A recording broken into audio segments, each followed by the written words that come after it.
সকালবেলায় গেছিলাম পড়াতে, পড়িয়ে এসে দেখি যে দিদি আর মা এখন মাছ কুটতে বসেছে। আর দেখো এখানে রয়েছে হেলেঞ্চা শাক।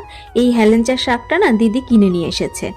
আর মা গেছিল বাজারে, তো মায়ের কাছে দিদির টাকা দিয়ে দিয়েছে যে দিদির জন্য একটু মাছ নিয়ে আসতে, কেননা আমাদের বাড়ি থেকে আমাদের বাজার খুব একটা বেশি দূরে না। তো মা যখন যাচ্ছে তো দিদি বলল যে তাহলে আমাকে একটু এনে দাও। আর এই যে বিড়ালটাকে তোমরা দেখতে পাচ্ছ, এর নাম কিন্তু খুশি। বিড়ালটার মুখটা কিন্তু বেশ সুন্দর। এটা দিদিরই বিড়াল, দিদির বাড়িতেই কিন্তু সবসময় থাকে। আমাদের বাড়িটা যেহেতু দিদির বাড়ির একদমই সঙ্গে, তো আমাদের বাড়িতেও ও প্রায় বেশিরভাগ সময়টাই থাকে।